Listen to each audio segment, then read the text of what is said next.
Hey guys, welcome to the video. So today we're going to be chatting all about EDC Las Vegas. In this video, I wanted to do a comparison for you, comparing Camp EDC versus doing a hotel. So if any of you guys are in between, or maybe you're on the wait list right now for Camp EDC and you're kind of debating whether or not you should get a hotel, I'm going to go over the pros and cons of both types of accommodations for EDC Las Vegas to hopefully make your decision easier. If you guys want more EDC content, I have a full playlist with over 70 videos at this point. EDC is probably like the biggest festival that I cover on my channel, and it's the reason that I started my channel. So I love this festival so much and I love speaking about it. So definitely go check that out. I did do Camp EDC this past October for the first time. And then at prior EDCs, this was my 6th year, I did hotels. So I've done hotels 5 times and camped once. So I've put together this big list for you guys. So let's just dive right in. So let's talk hotels really quickly. So the nice thing about the Las Vegas Strip is you can basically get anything you want. Depending on your budget, there's affordable, there's mid-tier, there's luxury. So it's completely up to you what experience you want to have. It's a little late. I typically book my hotel in like September, October for the festival in May. But again, like you can always find deals, and depending on how many people you go with, if you're splitting the room, that will obviously make the cost easier as well. But there's so many different options on the Strip. Really quickly, I will mention if you want to factor in travel, and you want like a shorter trip, you should stay at the top of the Strip. For example, the Stratosphere is a good option. It's all the way at the end and it's a pretty affordable hotel. So it would be a shorter Uber ride for you. But in the past, I typically did like mid-strip. I actually stayed in the Luxor 3 times, which is almost all the way at the bottom. And I've done shuttles 3 years in a row. So you do have shuttles at your disposal if you want to look at the different stops. They're usually throughout the whole Strip. So you'll always be able to like find something within walking distance. But that's a good thing. There's all options. Again, it depends if you want to be in the middle of the action. So you can just like leave and walk to all the other clubs and pool parties and stuff like that. You could be closer to the airport if that's more important, but really you've got a ton of options. So let's hop into the pros of hotels. So I'm going to save my final like thoughts and opinions at the end, but I will say obviously comfort. You have a bed, you have a shower, you have quiet. If that is important to you and you want a good night's sleep, you might want to be a hotel person for sure, especially because we know this festival goes from 7 p.m. to 5:30 a.m. So you're basically sleeping all day. It's really nice to go back to a quiet space and just like shower at the end of the night and just have that separation. You can arrive and leave anytime you want. So if you want to come to Vegas on Tuesday or Wednesday and stay till the following Tuesday, you have that option. I've done things like that before. I love the Strip in general. So I put on here, access to the Strip, restaurants, shows, shopping, bars. I love Vegas. I love being in Vegas. I'm a big foodie, so being near my Gordon Ramsay restaurants and all my favorite places is a big deal to me.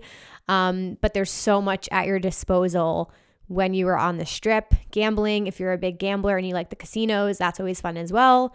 EDC week. So EDC week is a huge pro. There are so many parties going on, usually starting around like Wednesday before the festival through the following Monday.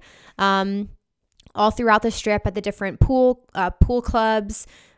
day clubs with pools, and then all the nightclubs are participating. You'll sometimes get acts that aren't playing the festival.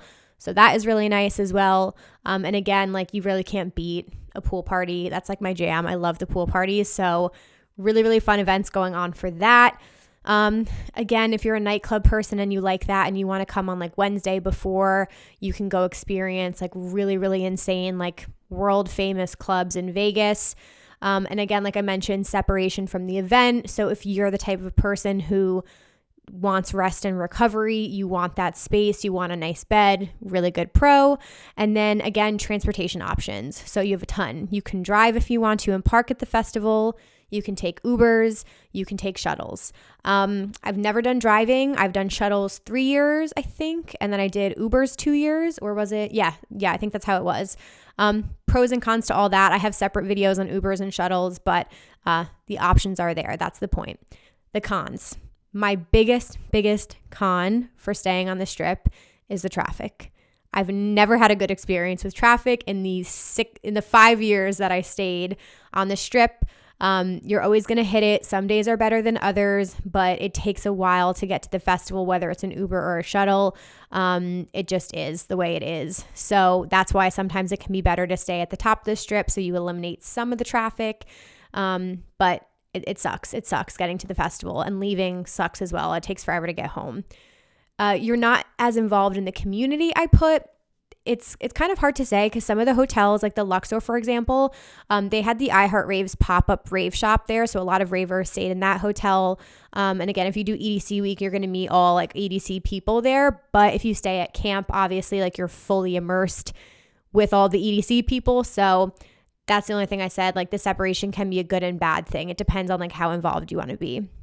And then I also put you need to pay attention to all additional like costs that would come with that. So again, all of the food you're going to buy, your hotel costs, your travel costs, like all of those different things, nightclubs, entry to day parties, gambling, like whatever else you're going to do, you have to think about those costs in addition to your ticket. So those are my only cons that I had for hotels. Now I want to jump into the Camp EDC pros and cons list. So again, I did Camp EDC for the first time. I have a full review on it. If you guys want like nitty gritty details, I'll link that up here so you can check it out along with all my EDC vlogs from all the years past. You can check those out too. So here's a quick Camp EDC breakdown. So you have a couple options. You have a GA, VIP, and an RV option. So I did GA. I was in a Moonglow shift pod with 3 other people. So we split the cost between the 4 of us.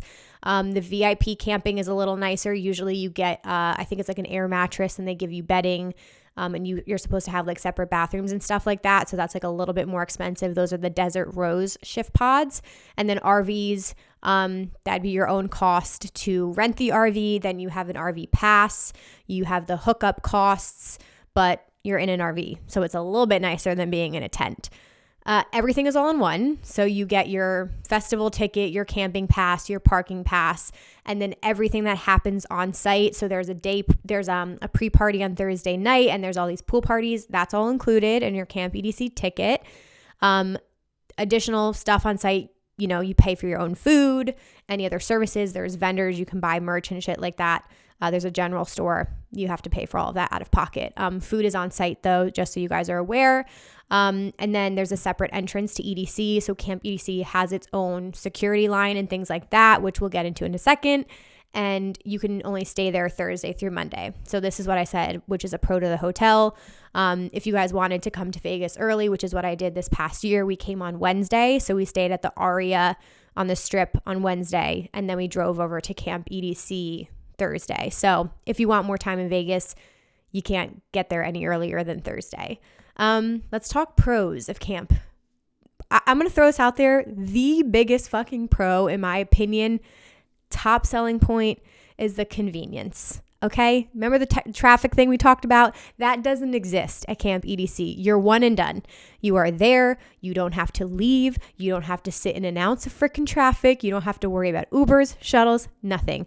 All you got to do is get in, lug all your shit to your campsite, and then it takes 15 minutes to get into the festival. Literally the easiest thing in the entire world. So convenient. The pre-party on Thursday, huge pro. That was the best fucking time. I was very happy because it was a lot of house music, but it felt like camp. I mean, it is camp. That was stupid. But it felt like being a kid at summer camp. I got to meet so many online friends, everybody who stayed there. It was this reunion Thursday night. We all just partied and had so much fun. The energy was off the charts. And again, you're all in one place. So it just was so nice to have that kickoff party before the festival. So I really enjoyed that. This one, again, you're fully immersed. So everybody is there. It's all people going to EDC. It's all ravers. So you meet so many people. You feel very much a part of the community. Access to day parties and the after parties. So they had really, really insane lineups. They had a full day of bass music, a lot of house music. And you decide when you want to go. If you want to sleep all day, great. If you don't and you want to get up and you want to go to the pool party, you can do that too. I felt very comfortable walking around at night. So that was really nice. And then there were after parties each night. So if you were bold enough and awake enough to stay up until like 10 in the morning, you had that option and there were parties for you to go to. So that was all good. I really liked the activities and the like setup of the mesa. So there were these 3 big tents. It was like, I think it was blue, green, and orange, I want to say. One was like an activities. So we did goat yoga in there. They had a shuffle workshop with Van Secco. Like it was like an activities tent. One tent was like a chill get ready tent. So they had like all these mirrors and plugs set up. So ladies, like we lugged all of our makeup and hair tools in there and got ready in their tent, which was shaded. So it was really nice. And then I forget what the third tent was. I never really went in there, but yeah, they have like all these activities on site, which is really cool.